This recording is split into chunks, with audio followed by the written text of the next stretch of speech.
Hey there. Tonight, you're not just lying in bed. You're stepping into a time when fortune was rare, survival uncertain, and every coin in your pouch carried weight. Not just in metal, but in risk, reputation, and blood. This isn't a fairy tale about knights and princesses.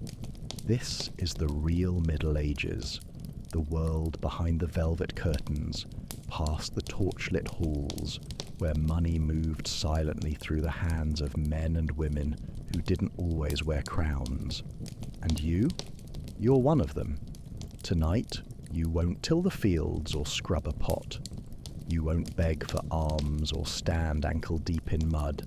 No, tonight, you're part of the wealthy few. You'll wear the boots of those who made their fortunes not by chance, but by choosing the hardest, smartest, and most dangerous paths available. Executioners, moneylenders, apothecaries, merchants. You'll be the one with ink-stained fingers and a locked box under the bed, the one who trades saffron for silk and secrets for silver, the one who jests before kings and sells relics to desperate peasants, the one who survives, not by strength of arm, but by the sharpness of mind. And you'll learn something strange. The best-paying jobs weren't always the cleanest, or the safest, or even the most honest, but they worked. Because in the Middle Ages, gold didn't come to those who prayed the hardest. It came to those who played the system, who risked exile, gossip, or worse, who understood that power wasn't always carried on a sword. Sometimes it jingled in a pouch, or whispered behind a veil. So breathe in the candle smoke, listen to the bells toll far off in the village square. The world is quiet now, but the stories you're about to hear are very loud, if you know how to listen. One by one, you'll live the lives of those who didn't just survive the Middle Ages. They profited from them. So close your eyes, let history drift in like mist, and prepare to earn what most never could, a medieval fortune. The executioner. You wake before the bell rings. Not because you want to, but because your work waits, silent, heavy, and always watching. You slip into your clothes, dark and worn, and cover your face with a hood. Not for warmth, for anonymity. Even after all these years, people still look at you like you're already halfway to the grave. But you don't mind. They fear you, and fear has its own kind of value. You are the executioner. You don't beg. You don't harvest.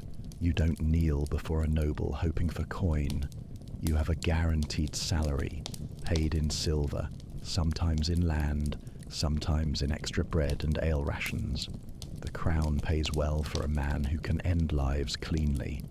But nothing about the job is clean. They bring you your first client before noon.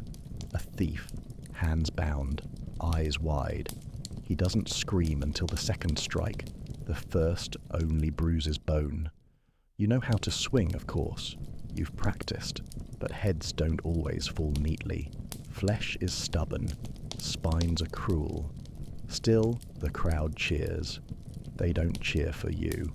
Not really. They cheer for the punishment, the lesson. You're just the tool. When it's done, you wipe the blade and accept your coin. No handshake, no blessing. Just a nod from the magistrate and a silent escort back through the alleys, away from the public square. You leave a trail of red behind. That night, your wife lights extra candles. She doesn't ask questions. She never does. You eat in silence. Your hands still shake. You're paid more than the baker, more than the carpenter, even more than some guards. But your house sits at the edge of the village, past the well, where no one walks unless they must. Your children aren't invited to feast days. The priest mumbles through your confessions. You keep a ledger under your floorboards, names, dates, coin amounts. It's not for pride, it's for remembering. Because you've stopped counting in your head. You don't want to forget, but you don't want to remember too clearly either. Sometimes the condemned thank you, sometimes they curse your name. It doesn't matter. You get the job done, and you get paid. In the Middle Ages, wealth often came with blood, and no one knew that better than you. The master mason. You run your hand over the edge of a stone block, smooth, cold, and perfect. The sun hasn't yet crested the scaffolding, but you're already high above the village rooftops. From up here, you can see the river, the bell tower, the far-off woods. But your eyes stay on the wall, because today, you build history. You are a master mason. Your apron is caked with lime dust, your skin baked rough by wind and sun. You speak the language of angles and arches, of weight and balance. When others see a heap of rock, you see spires, buttresses, vaults that reach for heaven. And because of that, you're paid handsomely. Not in coin alone, though coin is good, but in reputation, in letters of protection from noblemen, in warm meals from abbots, in safe passage between cities because your work is too valuable to lose. Today, you're overseeing the western wall of a cathedral. It's a holy place, but that doesn't make it safe. A mislaid stone could kill a man. A mismeasured arch could doom a bell tower. You check the chalk lines. You adjust the pitch. You shout down to the apprentices with the authority of a knight barking orders. You're not a labourer anymore. You don't carry stone. You command it. Your lodge, your brotherhood of masons, is secretive. You pass knowledge through whispered oaths and carved symbols. Most people wouldn't understand even if they heard you. Geometry is as mysterious to them as Latin is to a pig. That's what makes you powerful. In the village, you're treated like a traveller from another world. You eat at the abbot's table. You sleep in the steward's spare room. They bring you their sons begging for apprenticeships, not for honour, for security, because a mason always finds work. When winter closes in and the fields lie dead, you're still paid. When lords die and new ones rise, you stay. The stone remains. The work continues. You've built castles, chapels, walls that will outlive everyone who mocks your dusty cloak or worn boots. And when this cathedral is finished, when the final cross is set high above the choir window, your name may not be etched in glass, but it will live in the shadows of the stones. In the Middle Ages, faith built cathedrals, but gold followed the man who knew how, the moneylender. You don't carry a sword, you don't wield a hammer, you don't preach or plough, and yet everyone in this town fears you. You are the moneylender. You sit behind a heavy oak desk in a quiet corner of the market square, in a stone building with no sign, just a brass lock, a barred window, and a door that never opens all the way.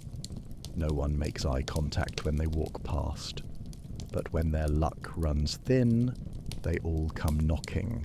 It starts with a coin, a single silver penny to patch a leaking roof or buy seed before spring. They always promise to pay you back. Some do, most don't, but that doesn't matter, because you don't trade in goods, you trade in time, in risk, in power.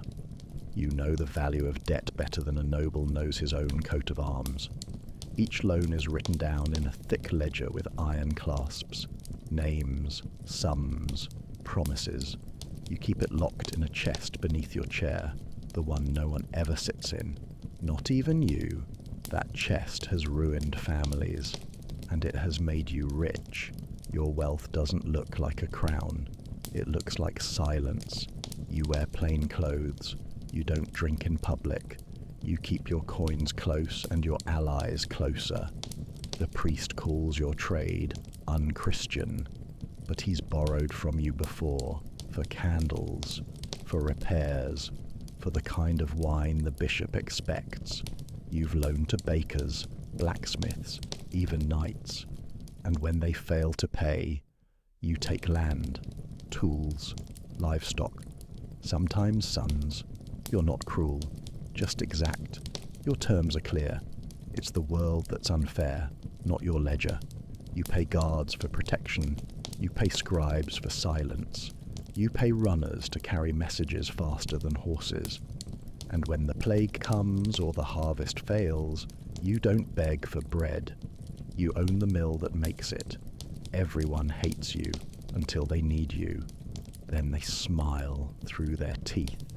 In the Middle Ages, the sword ruled the field, but silver ruled everything else. And you never bled for your fortune. You just calculated it. You wake to the sway of the ship and the groan of the timbers. The sea has rocked you to sleep for weeks now, and still it refuses to be gentle.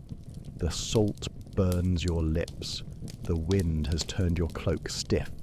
But in the distance, just past the horizon, lies profit. You are the merchant adventurer.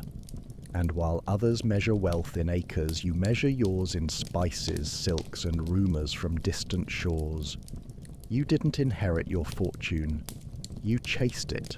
You crossed borders on horseback, bartered in cities you couldn't pronounce, learned how to count in 4 currencies before you could sign your own name.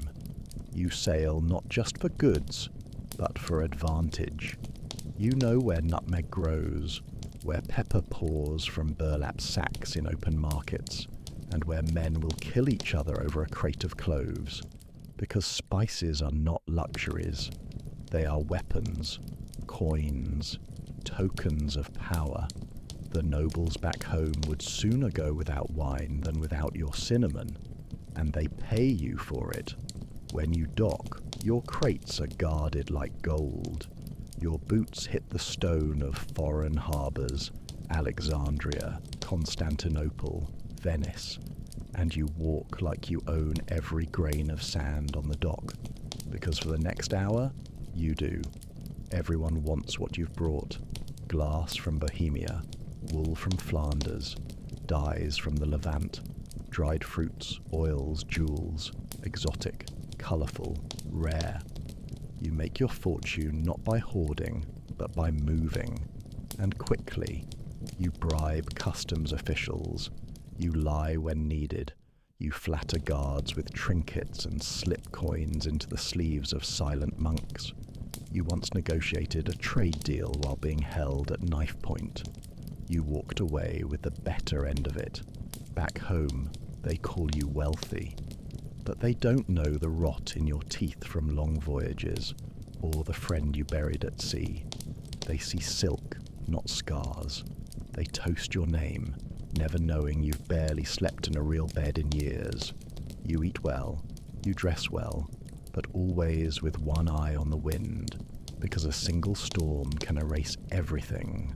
And still, you go back. The next ship is always loading.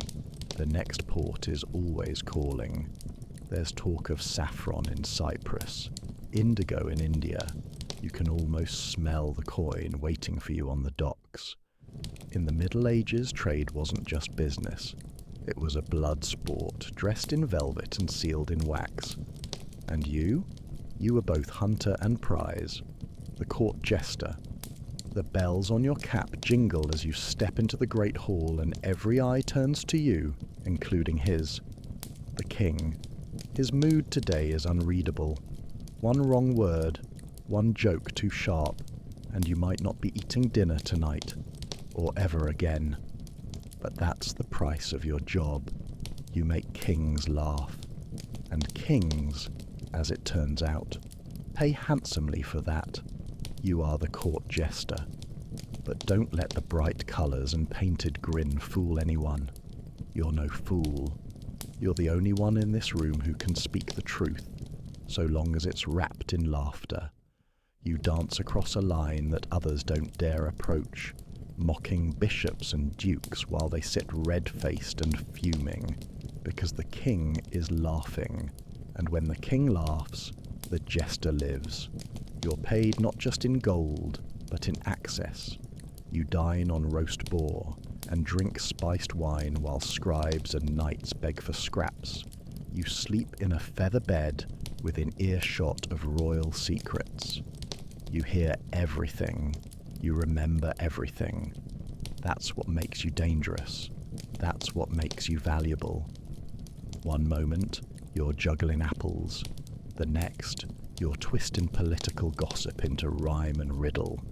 When the Queen's cousin insults the crown, you're the one who turns it into a joke so no one has to duel. When tensions boil over, your puppet show smooths the edges. You're a performer, yes, but also a balm, a spy, a weapon. There are no other jobs like this. You wear motley, but you walk with kings. You are laughed at, but never forgotten. You can shame a noble with a single verse, and then make him applaud you. And when you whisper truth behind the curtain, even the lordliest ear leans closer. But make no mistake, the court is a tightrope. One misstep, one jest that cuts too deep, and the hand that once gave you coin could wave you off to the gallows. So you smile, you bow, you sing your tune. Because in the Middle Ages, laughter wasn't just light, it was leverage. And the fool who knew how to use it was never truly a fool. The apothecary. You light a taper and step into your shop before dawn. The room smells of rosemary and crushed beetles, of vinegar and old wood. It's dark, quiet, and heavy with secrets. You are the apothecary, not a doctor, no. Doctors wear robes and argue in Latin. You wear stains. You carry smells on your fingers that even the priest can't name. You mix powders that fizz, tinctures that stain, pastes that steam when touched with silver, and people pay you for it. Some come begging for cures, a poultice for a swollen ankle, a syrup for a child's cough. Others come in secret, hoods drawn low, asking for herbs to bring on bleeding, or powders to help a rival sleep too deeply. You ask no questions. You keep no expressions, only ledgers, and those are locked. On your shelves sit hundreds of jars, crushed bones, dried frogs, mint, cinquefoil, wormwood. A bundle of herbs tied with string hangs from a ceiling beam, drying into something sharp and bitter. In a chest by the door, saffron, valerian, and a hidden pouch of nightshade. Carefully weighed, carefully priced. You are expensive, and they pay. Nobles send servants to you. Monks sneak in after dark. Midwives whisper your name during difficult births. Even the town guards carry small vials in their belts. Just in case. You don't wear a crown, but when people look ill, they come to you before they go to chapel. But your coin comes with risk. The church watches you. The bishop once called your shop a den of unnatural knowledge. You smiled and offered him honeyed clove for his cough. He accepted. He always does. And the healer across the square mutters that you poison more than you cure. But when her remedies fail, her patients crawl back to your doorstep. Because your vials work. You've seen fevers broken, tumours shrunk, wounds soothed. You've also seen hands go numb and hearts stop. Usually when someone tampered with a dose you told them not to. You don't get rich with prayer. You get rich with precision. In the Middle Ages, the line between medicine and magic was razor thin, and the man who knew how to walk it walked it with a full purse. The brothel keeper. The door creaks open just after sunset, and the scent of rose oil, sweat, and hot wine drifts into the cold street. You don't look up right away. You're counting coins under a candle stub. listening to the soft murmur of music from the room above. You are the brothel keeper, and tonight, like every night, business is good. Your establishment sits just beyond the church bells. Down a narrow alley the priest won't walk after dusk, though you've seen him glance your way more than once. Your building is warm, full of colour and music and flickering firelight. The shutters are always drawn, the curtains are always heavy, because discretion is part of the price. You don't sell flesh, you sell escape. For a silver coin, the baker forgets his debts, the guard forgets his bruises, the merchant forgets his wife. For a gold one, they forget everything, and you never forget who paid. You keep a ledger, but not just for coin. It holds names, habits, weaknesses, the alderman who drinks too much, the knight with the scar who never wants to be touched, the quiet one who always overpays and never speaks. Your memory is worth more than your walls, and because of that, you're paid better than most. You take a cut from every visit. You rent the rooms. You own the linens, the goblets, the silk cushions. You know which girls to assign to which client, when to offer wine, when to offer silence. You don't judge. You don't indulge. You manage. But your power isn't without danger. The church calls you a corrupter. The guards call you useful. The townswomen cross the street to avoid your glance, even as their husbands sneak through your doors. You bribe who you must. You pay your taxes early. You send gifts to the right steward during feast days. You clean often. You never let violence take root under your roof. You're not running a tavern. You're running a fortress of pleasure, of secrets, of coin. And when plague sweeps through the streets, your doors close first and open last. You survive, because those who indulge must always return. And when they do, the house always earns. In the Middle Ages, sin had a price, but so did silence, so did comfort, and you sold both with interest. The scribe. Your fingers are already ink-stained when the bells ring for prime. The sun has barely risen, but you're hunched over your desk, quill in hand, copying a line of Latin so slowly it feels like painting each word with breath. You are the scribe. You don't wear armor. You don't plant seed. You don't chant in the choir. But your hands have more power than the king's sword, because they write the words that shape law, faith, and memory. You are one of the few who can read, and even fewer who can write. That alone makes you valuable. You sit in the scriptorium, a long room lined with desks, quiet except for scratching quills, the occasional sneeze, and the rustle of vellum. The windows are small, the air cold, but the work is sacred. You copy Bibles, court records, royal charters, wills, accounts, and letters no peasant will ever hear read aloud. Each word is a coin, each sentence a silver piece. You are paid not for speed, but for accuracy, for elegance, for knowing when to use red ink, when to stretch a line, how to draw the tail of a G with just enough flair to satisfy the abbot without wasting time. You are trained to make silence profitable. When others die in fields or on scaffolds, you survive, quietly, with ink in your blood and knowledge on your tongue. Your hands cramp, your eyes blur. You dip your quill again and again, copying the same psalm for the 5th time, and still you work, because you are well fed. The monastery gives you better bread, more cheese, cleaner water. You sleep indoors. You have a small cell, a mattress stuffed with wool, and books within reach. Books you understand. Books no lord could read even if you handed them over. And when a noble hires you privately, to write a marriage contract, to falsify a birth record, to draft a confession they want remembered. You're paid in more than coin. You're paid in access, in safety, in the kind of quiet power only words can buy. You are invisible to most, and yet the world turns on what you write. In the Middle Ages, the pen didn't just beat the sword, it employed it.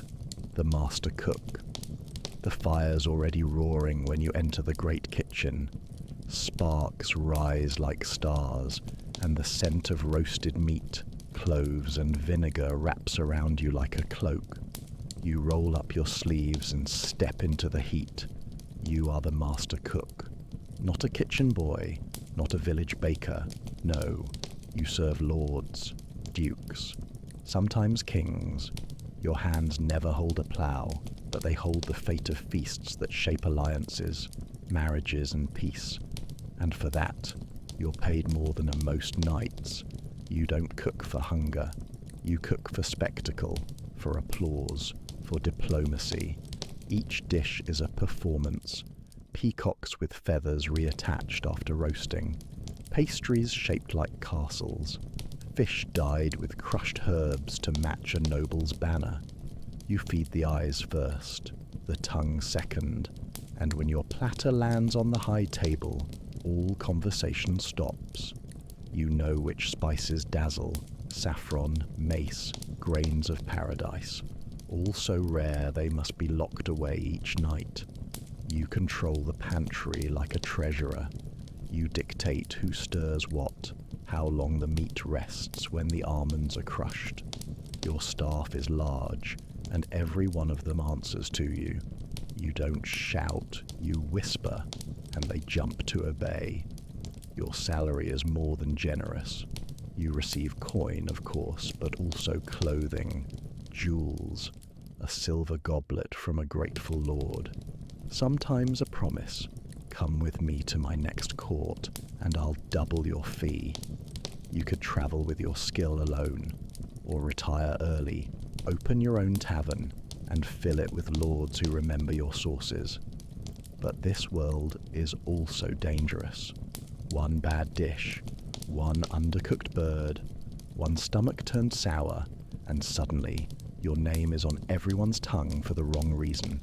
You double-check the honey, you taste every sauce, you pray briefly before serving, because food is power, and power is always watched. Still, when the feast begins and laughter rings out beneath banners, you stand in the shadows near the kitchen door and smile. You made this happen. In the Middle Ages, the sword opened doors, but the cook kept them open. The relic seller. You arrive at the market just after Mass, when the crowd is still soft with holiness and hungry for hope. You don't shout, you don't need to.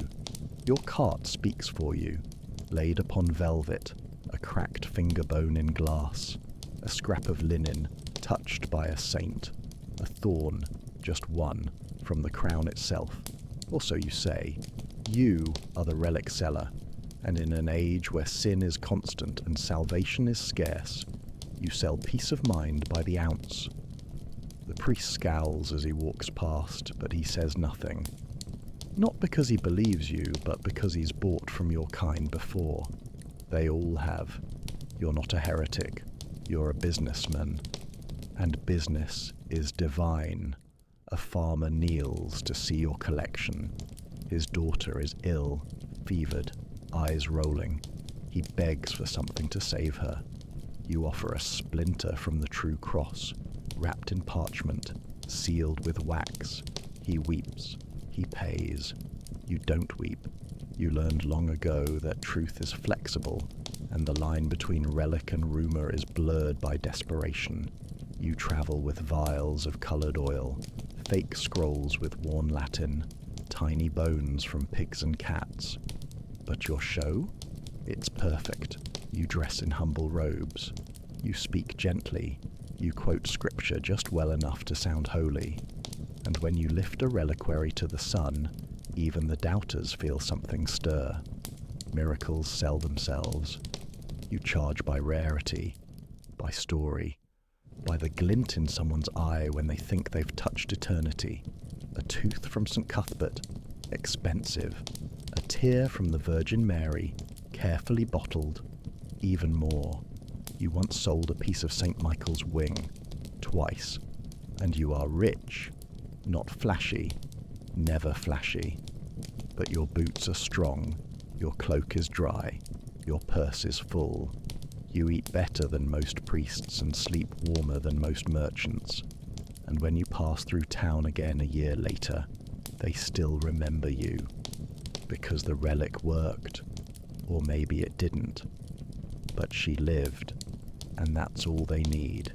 In the Middle Ages, faith was everywhere, but salvation, that came at a price, and you named it. The tax collector. You don't wear armor, but people flinch when they see you coming. You ride into the village slowly, parchment in one hand, the seal of the king dangling from your saddlebag like a threat. You're not a soldier, not a noble, but your presence makes men sweat and women curse under their breath. You are the tax collector, and you are one of the most hated and well-paid people in the land. You don't harvest wheat. You take a portion of it. You don't raise pigs. You count them, then mark a ledger with what the farmer owes. Grain, coin, wool, it all adds up. You know exactly who owns what, who sold to whom, and who's been quietly hiding their third goat behind the smithy. No one escapes your list. You carry guards when necessary, not to protect you from wolves, but from pitchforks. You wear a thick belt, not for comfort, but for the key it holds to the lockbox in your cart. The lockbox that holds silver, and names, and people fear being in that box. The bishop says greed is a sin, but even he pays you, and often late. The nobleman blames you for every shortfall, even when his own hunts have cost more than a year's rent. You smile through it all, because behind every insult is the sound of coin, and that sound is yours to collect. You keep a portion of what you gather, a generous one. You live better than the men you audit. You eat fresh bread. Your cloak is trimmed with squirrel fur. Your boots are waxed, your gloves lined. And if someone refuses to pay, well, you have a list of punishments, none of them pleasant, all of them legal. In the Middle Ages, war made kings, but taxes kept them on their thrones, and you were the one who made sure they stayed there. The quarry master. The ground shakes under your feet as the hammer hits stone, again and again, rhythmic and raw.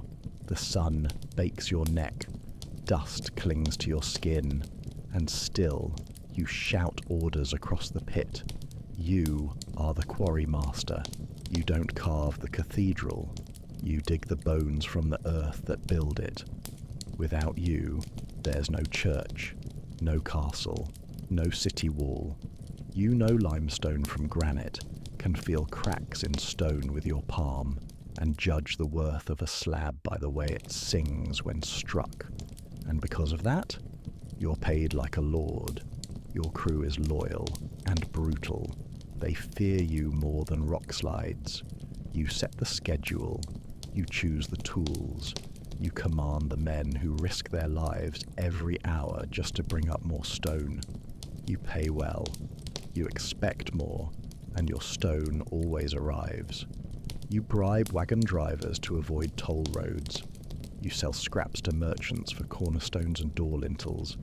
When demand slows, you find new customers. Abbeys, lords, even tomb builders. You never run out of buyers. Stone is eternal. You live outside town, but your pockets are full. You've bought land, horses, once even a title. You host small feasts and sip wine better than any village priest. No one invites you to mass, but they sure invite you when they need a chapel built. And when a noble visits to inspect your quarry, you hand him a polished slab. Let him imagine what it will become. And he nods, not knowing that half his castle walls already came from your mine. In the Middle Ages, men worshipped what was built above them, but you made your fortune digging beneath. The cloth merchant. You run your fingers through the bolts of velvet, silk, and dyed wool as the morning sun filters through your shop window. Your stall is the brightest on the street, not because of candlelight, but because of colour.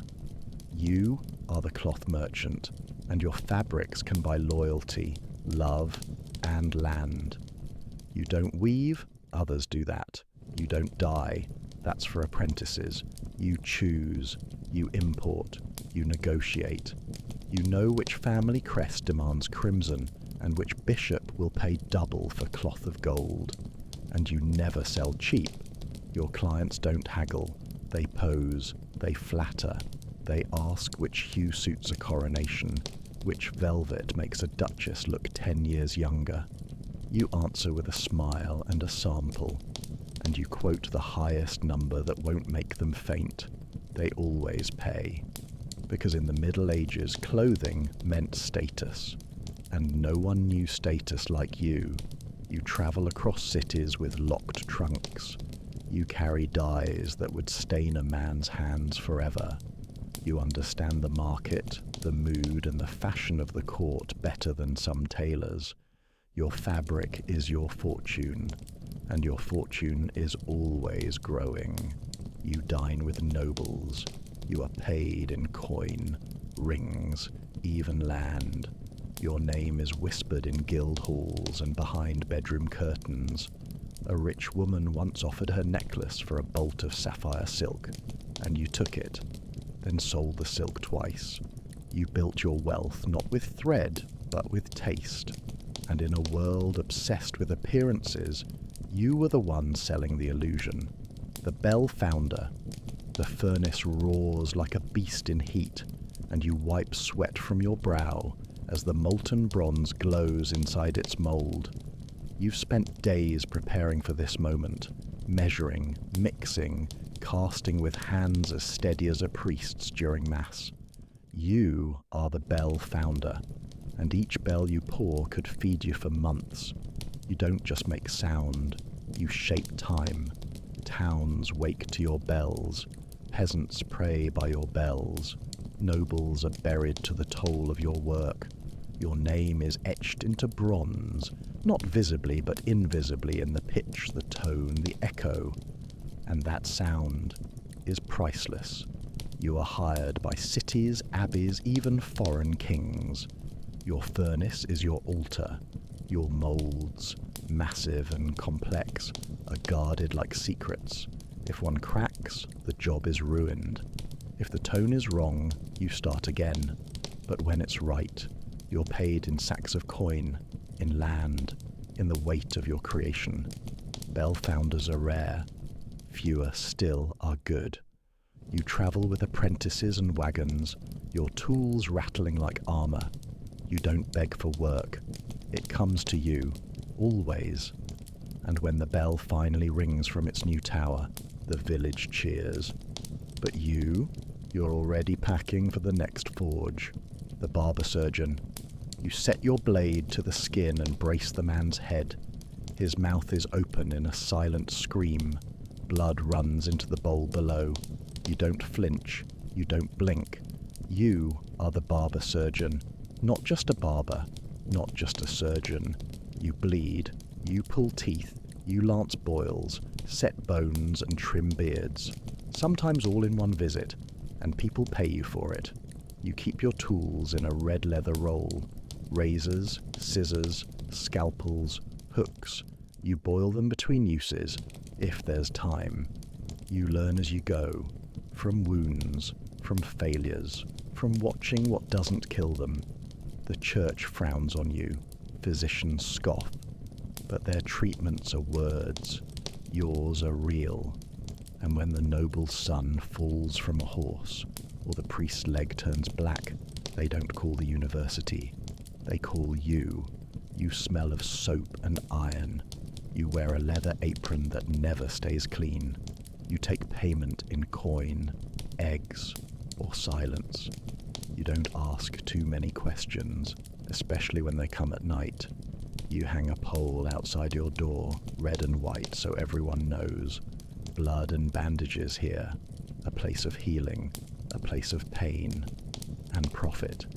Because in the Middle Ages, medicine was uncertain, but the barber surgeon, he showed up. You lean back now, the fire crackling low, your hands no longer ink-stained or blistered from the forge. The village quiets outside your door.